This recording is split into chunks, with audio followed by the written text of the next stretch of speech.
On the record in City of Conneaut versus Amber R. McHenry, case number 24 TRD 527. Court is in receipt of a pretrial report. Mr. Lewis. Thank you, Your Honor. We may have a resolution of the matter, should the court be willing to accept it, whereby the city would dismiss the fictitious plate charge at defendant's cost, and Ms. McHenry would then enter a plea of guilty to the two remaining charges of failure to reinstate, driving under suspension, and expired plates. The city would then recommend whatever fines the court would deem appropriate along with the court costs of the case. Thank you. Thank you. Mr. Sayaj. Thank you, Your Honor. I did convey the offer from Law Director Lewis to my client, Ms. McHenry, after extensive talks and going over what she would be waiving today. She has decided today that she would take the plea offer along with the state's recommendation of just court costs and fines. Okay, Ms. McHenry, it's my understanding today that you wish to change, you originally entered no plea to charges of failure to reinstate an unclassified misdemeanor and expired plates, a minor misdemeanor. You wish to enter guilty pleas to those two charges. In exchange for those guilty pleas, the fourth-degree misdemeanor charge of fictitious plates would be dismissed at your cost. Is that what you would like to see happen today? I believe so. You understand by pleading guilty to those charges that you would be waiving your right to the jury trial that is currently scheduled at the end of the month, as well as all of your trial rights. We just had a trial last week, so you kind of know what a trial is like. So by pleading guilty to these two charges, you'd be waiving all of those trial rights. Is that what you wish to do? Would that put an end to litigation? Yes, it would. I mean, no. I'm sorry? Yes. Okay. Also, you are represented by Mr. Sayaj. Have you had sufficient time to consult with him, and are you satisfied with his counsel? Yes. Okay. I do find that defendant's pleas of guilty to these minor and unclassified misdemeanor offenses in subcase A and B, failure to reinstate and expired plates, to be knowing, voluntary, and intelligent.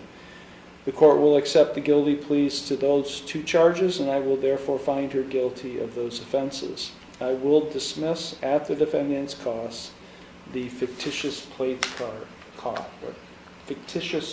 charge. In the case of City of Conneaut versus Amber R. McHenry, case number 24 TRD 527, the court addressed a proposed plea agreement.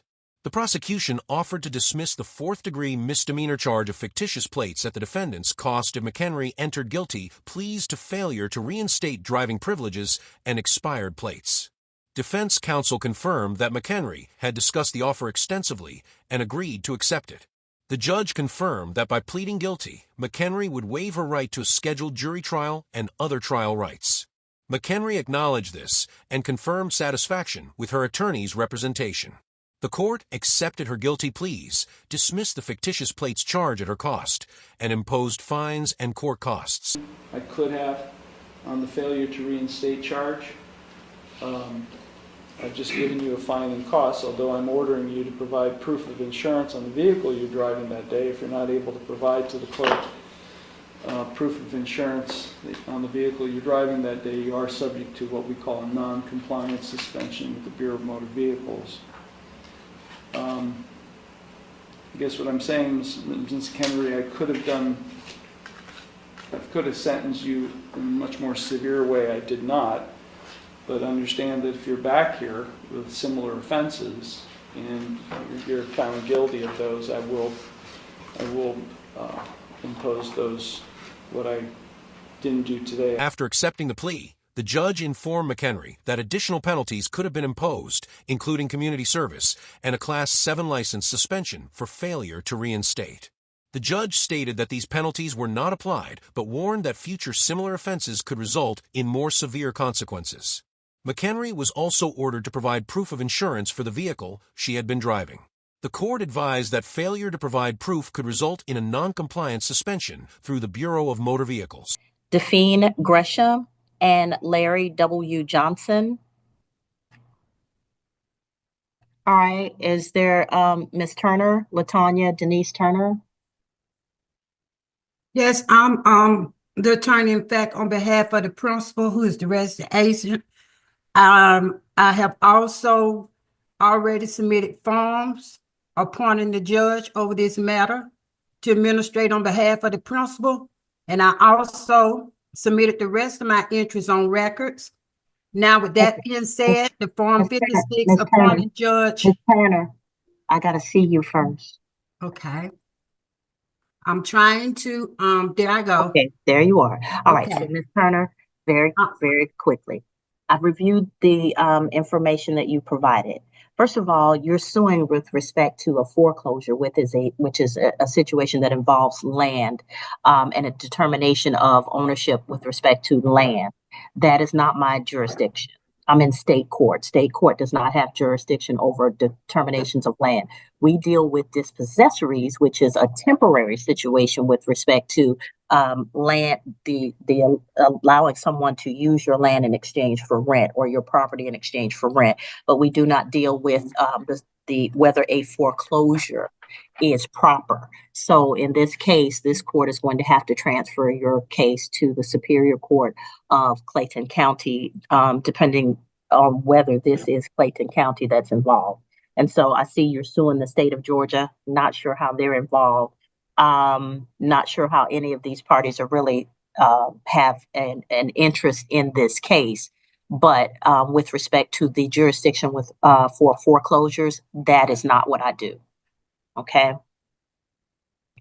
All right. Is there anyone else here on behalf of any of the other parties who either disagree with what I've said or who have anything that they would like to put on the record?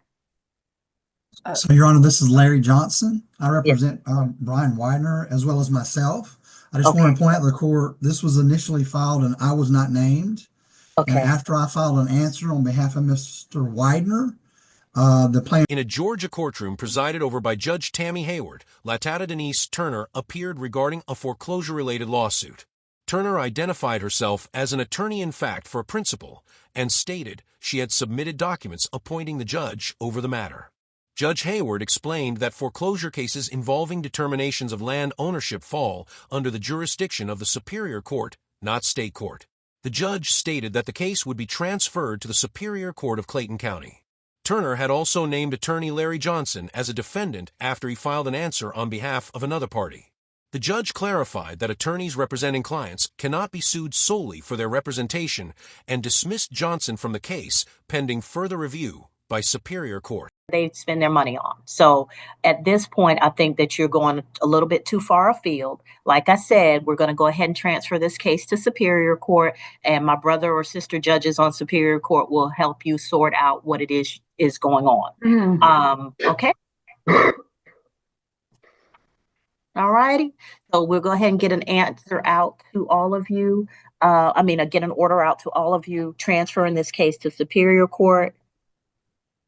But just as an aside, Miss Turner, everybody who comes in as a representative of somebody else, if they're an attorney, don't sue them because it just makes the case harder to get through. Okay, if you want to achieve something with respect to finding out what happened with your foreclosure, don't keep adding people to the Your Honor, in this executive branch of law, I have a right to sue the attorney, anyone else Okay, involved. Miss Turner, In this executive branch, I do have a Ms. right to sue them and everything anyone else involved. is nonsense. None of what you're saying makes sense. None of what Ms. Turner, It's trust me. federal law.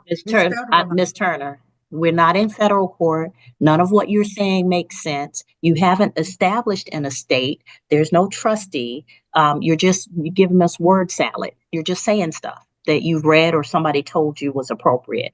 It's essentially called a sovereign citizen, but no, it's not a sovereign. It's not. I'm not a sovereign citizen. If those things work, don't put everybody with don't you. put that on me. I'm not a sovereign citizen. Turner, you've made statements that sovereigns use, and so I have my trust set up, and Okay. I'm not a sovereign citizen. Yes, ma'am. I am a person working in my trust. Okay, Not a sovereign citizen. all right, That's Mr. against the law. Okay, I'm not a sovereign citizen. I have my trust set up okay. in a way that it's working for me, and I have it set. During the hearing, Turner referenced trust structures and denied being a sovereign citizen while asserting she operated under a trust arrangement. Judge Hayward stated that the court was not federal court and explained that Turner had not established an estate or trust within the legal framework presented. The judge characterized Turner's statements as not applicable to the proceedings and reiterated that the matter would be transferred to Superior Court. Turner also stated that the case was simultaneously in federal court, to which the judge responded that cases should not run concurrently in multiple courts. Present. Also, the Mr. Brown, who's on here on behalf of Federal National Mortgage Association. Mr. Brown, Ms. Milner, is my understanding that this was heard in magistrate court and this is a request for appeal. Is that correct? Yes, Your Honor. This is a petition for review from a dispossessory judgment. She was a tenant at sufferance post foreclosure. Okay. All right. So Ms. Milner, tell me what's going on. Judge, well, this is a case of land rights, tribal law, and treaties. No, ma'am. No. And I was just like In a later hearing before the same judge, Ebony Milner appeared regarding a petition for review of a dispossessory judgment following foreclosure. Represented by counsel, the opposing party indicated that the property had been purchased through foreclosure and that Milner was considered a tenant at sufferance. When asked to explain her position, Milner stated that the case involved tribal law, treaties, and land rights. She identified herself as a member of the Cashbox Trust Tribe and an American Indian landowner. Judge Hayward clarified that the matter concerned a standard eviction proceeding under Georgia landlord-tenant law. an American Indian landowner. No, ma'am. So we're not doing all that.